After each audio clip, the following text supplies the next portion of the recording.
Studnik Aquatics here. This is my 240-gallon saltwater system. The light's not on yet, but I kind of built it into my wall, so to speak, and it kind of wrapped around the corner. And what I have going on is this area down here. I put a refugium in out of a cooler. It's plumbed in, it comes in on this end, and then it gravity feeds out of the left-hand side. And where that's at in this is I have dual wet-dry filters in here, and all I did was pull off of one of my mains, and it comes in, and then this is the return down here. I'm going to be putting this return into the bulkhead instead of flopping in there. So the thing I'm going to do today is I picked up some more of this wood, one package of it. It's only 10 bucks for one of those at Menards, and that's the same stuff as this stuff right here. And so what I'm going to do, I just got done laying all new laminate flooring in here and all new trim, and so just kind of getting this finished up now. I think it's looking, you know, pretty good.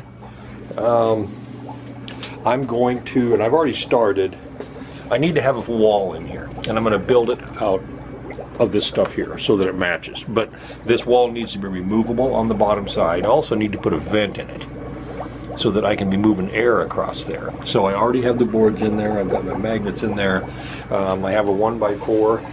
I'll rip it, and I'll just kind of make a video how I do this. But when I get done, I should have a piece that looks, this thing's not focusing in very good, that looks like this stuff, but is the right size to fit in there to block that so you don't see that mess down there. So that's the goal, and I will just keep adding to this as I go.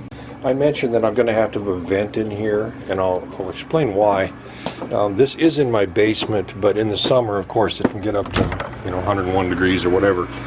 But what I've done, might be a little hard to see right now, is I have an air conditioning vent that comes up top through above the tank. And in the summer when I'm running my central air, and so I have cool air conditioned air on top of and behind and underneath this tank. So what I do is I put a fan on this end, and then I blow air across the top of the entire filtration system. And by doing that, it keeps it cool, and I don't have to have a chiller, and it works just great. But I have to be able to keep moving the air, and on this end I have a vent in there already so that it moves on through, and it's a little corroded, but you can see that vent there. That keeps that air moving across that tank. And if I block this off here, then that air is going to stop, and I can't have that stop because, getting a chiller for a 300 gallons of water, kind of pricey thing, but this is working. I've had it for 5 or 6 years, working great. So that's why I need a vent in the top part of this. So I'll keep working on this. And I don't like to use 1x2s because they're always twisted and bent. If you get a 1x4 and rip it, it's flat, it's clean, it works better. So this has been measured over to this line at 24 1/4, just shy of 24 1/4. And then once I cut that off, I have my table saw set at 1.5 inches, which is the width of the board I want to use, and then I can shove this through there, and that gives me my board. That's how I'm doing that. And then I pre-drill them so that they don't split, and get these things started and go in there and screw it in. And that's how I'm getting that framing done. So I'm going to keep working on this. And okay, basically I need to build 2 squares. One for the bottom part that slides in with magnets, one for the top that folds up. This is what I'm making my squares out of, these corner clamps. They don't cost very much, and they're really handy because it puts you at a 90. So then I will drill into here like this, and I'll drill twice. And I'm going to use these longer finish screws because they're long enough to go into that, and that will hold that. I might have to put a cross brace in this to keep it square, but these things really work well. The frame fits in there real nice, works out real well, and then this can be lifted up. And that way I can take it out if I ever need to access this refugium. And I have macroalgae in there, and it helps reduce my phosphates in that big tank. So anyway, and the light's finally on the aquarium, so that's pretty cool. What I need to do now is get this planking taken out and start cutting those and getting those attached to my frame on the bottom. I will do another frame on top. Anyway, keep moving forward. Okay, what you want to do on these is make sure they're the right width, of course. and then make sure everything is square, and I'm keeping this square on here to do that. Put a small nail in here, line it up, but don't do the upper one yet, because then it'll be too tight and you won't get that lip to go in that groove. So then you just pull that down into that groove, make sure it's in there all the way, and pull it tight, and then go ahead and nail this one, and then you can do this one, and then just work your way out until you get to the top. Okay, this is how it fits. It slides down in there real nice. Down the trim holds it in on the bottom, and then I will put a magnetic latch here and here, just down on this side, so that holds it back. It looks nice, it's clean. I need to stain it obviously so that it matches this stuff here. I could even put a little trim board across here to kind of finish it, which I might do, I don't know, we'll see. So what I need to do now is make another frame to fit this top square.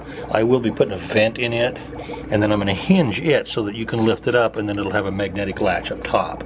That way if I really need to move some air through here in the summer to keep it from getting too warm in there and pull that AC through, I can do that. So I'm going to keep moving forward on it. Okay, the bottom one is in, and this is the top one. It'll raise up just a little bit, and then it will fold up like this. So I'm going to go ahead and get that one covered, and it's coming right along.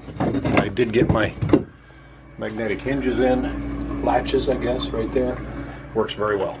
I was able to find the same stain I used so that this matches.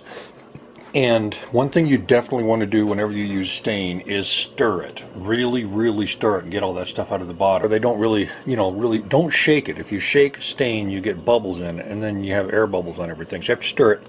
But if you don't stir it very well, and you do portion of your job and you come back the next day and you stir it more, it won't match. It'll be two different shades of the color. So anyway, I did find the same stuff. There's the vent that's going on the top part, and I went ahead and got it all done. It's looking really nice. You have to be really careful and make sure you do long strokes and even it all out when you're done. It just takes a little bit of time, but that vent will set on here, and then this will set in there, and that'll just completely, close that off so that it looks nice. And now that I have my laminate floor, it's going to look real good. So the stain was dry after a few hours, so I went ahead and put the clear coat on. The stain that I used, a little hard to read, but this is it. It's a Varathane, a wood stain, and it's gun stock. I like that color. And the clear coat I'm using is by Minwax. It's the Hellsman Clear Gloss, and that's what really gives it that shine. So that's what it's going to look like. I think it looks pretty good. This white grate right there will go on here, and this will set in there. Well, it is dry. I gave it 24 hours to dry. It fits in there very nice. It looks good. It closes that off, and it matches everything else that's already there. And I decided not to hinge this. I thought, well, maybe I'll just make it removable. That way in the summer, if I start getting a little warm in that tank, I can open this up to move that air conditioning air. So this one pulls out like so, and then that way I can have air move through there. And this one has the magnetic latches that you open up, and you just take it out, and then I can access the refugium if I need to. So it works very well. It fits a little tight on the bottom, but I did that on purpose because I want to make sure, that it fits snug. And get her down in the notch, push it in, push the back in, and all you have to do is take the top. And if I decide to hinge that later on, I can. It's not really that big a deal, to do, but I think it works a little better just having it just set in there, just like that. So that project is done. That closes in that refugium. Looks very nice. Matter of fact, I don't think I even really need to put a trim board in there. It came out real nice on the edges. Yeah, so that stool sits here. I have this here because I did art shows for years, and that way if I want to get back into that kind of thing, I have this, and you have a really neat view of the aquarium from here. Anyway, that is my project for this weekend. This is Studnick Aquatics, and thanks for watching.